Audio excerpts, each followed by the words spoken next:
Hello' viewers, আপোনালোকে জিকে জ্ঞান চাই কেনেকুৱা পাইছে?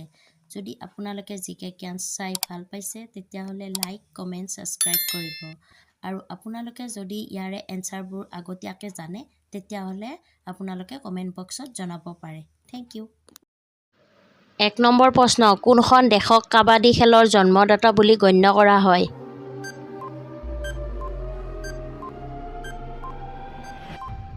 এনচাৰটো হ'ল ভাৰত। ২ নম্বৰ প্ৰশ্ন, চীনৰ গ্ৰেট ৱাল নিৰ্মাণ কৰিবলৈ কিমান বছৰ সময় লাগিছিল?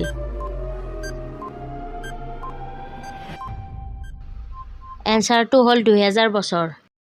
৩ নম্বৰ প্ৰশ্ন, পানী খোৱাৰ লগে লগে কোনটো জীৱৰ মৃত্যু হয়?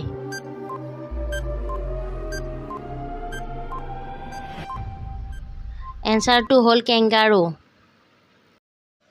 ৪ নম্বৰ প্ৰশ্ন, দৈনিক আপেল খালে আমাৰ শৰীৰৰ কোনটো অংগ সদায় সুস্থ হৈ থাকে?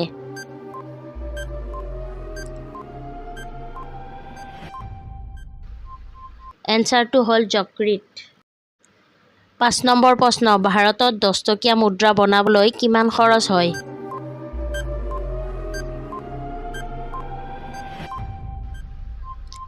এনচাৰটো হ'ল ৩ টকা।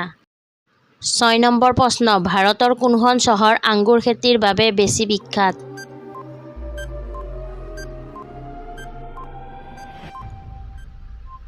এনচাৰটো হ'ল নাছিক। ৭ নম্বৰ প্ৰশ্ন, মানুহৰ পাচনতন্ত্ৰত প্ৰায় কিমান ফুট দীঘল?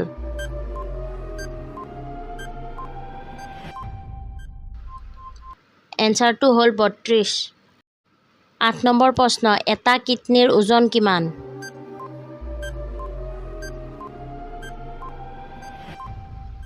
এনচাৰটো হ'ল ১৫০ গ্ৰাম। ৯ নম্বৰ প্ৰশ্ন, নৱজাতক শিশুৰ শৰীৰত কিমান হাড় থাকে?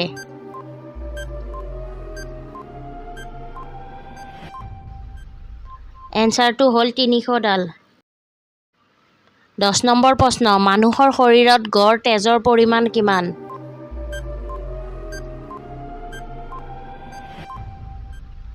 এনচাৰটো হ'ল ৫ৰ পৰা ৬ লিটাৰ। ১১ নম্বৰ প্ৰশ্ন, ভূমিকম্পৰ বাবে উপযুক্ত কৌশলগত সঁজুলি কি?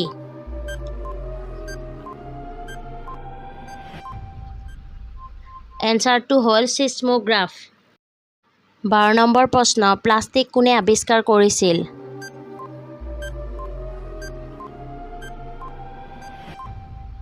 এনচাৰটো হ'ল জন ডাল্টন। ১৩ নম্বৰ প্ৰশ্ন, পানীৰ গুলপীয়া ৰং কিহৰ বাবে হয়?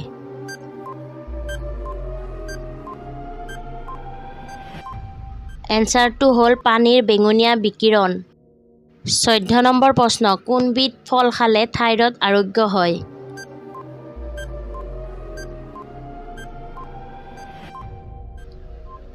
এনচাৰটো হ'ল আপেল। ১৫ নম্বৰ প্ৰশ্ন, কোকা-কোলা খালে কি ৰোগ হয়?